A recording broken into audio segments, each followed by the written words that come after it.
Masyarakat sipil menolak revisi Undang-Undang TNI segera disahkan oleh DPR RI dan pemerintah Republik Indonesia. Tolak RUU TNI.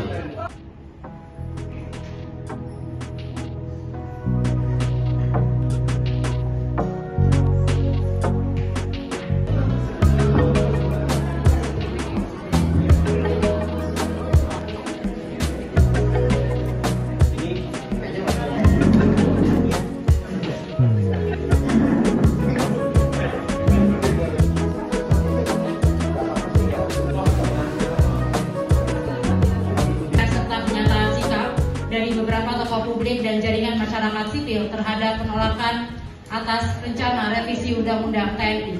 Saya dibenarkan konstruksi politik hukum RUU TNI dengan kewenangan wakil rakyat oleh TNI dalam operasi militer selain perang dan menghilangkan kontrol sipil.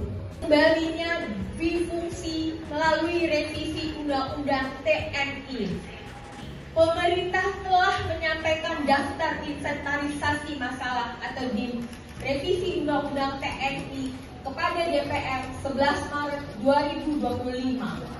DIM itu bermasalah. Terdapat pasal-pasal yang akan mengembalikan militerisme atau difungsi TNI di Indonesia. Kami menilai agenda revisi Undang-Undang TNI tidak memiliki urgensi transformasi. Revisi Undang-Undang TNI ke arah yang profesional justru akan melemahkan profesionalisme militer sebagai alat pertahanan negara. TNI dilatih, dididik, dan disiapkan untuk perang, bukan untuk fungsi non-pertahanan seperti duduk di jabatan-jabatan sipil. Dalam konteks reformasi sektor keamanan, semestinya pemerintah dan DPR mendorong agenda reformasi peradilan militer melalui revisi Undang-Undang Nomor 31 Tahun 1997 tentang peradilan militer. Agenda reformasi revisi Undang-Undang ini lebih penting ketimbang RUU TNI karena agenda itu merupakan kewajiban konstitusional negara untuk menjalankan prinsip persamaan di hadapan hukum bagi semua warga negara tanpa kecuali. Reformasi peradilan militer ini merupakan mandat TAP MPR nomor 7 tahun 2000 dan Undang-Undang nomor 34 tahun 2004 tentang TNI.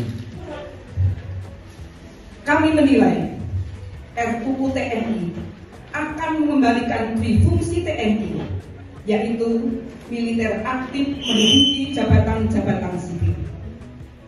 Perluasan penempatan TNI aktif itu tidak sesuai dengan prinsip profesionalisme TNI dan berisiko memunculkan masalah seperti eksklusi warga sipil dari jabatan sipil, menguatkan dominasi militer di ranah sipil, dan memicu terjadinya kebijakan maupun loyalitas ganda.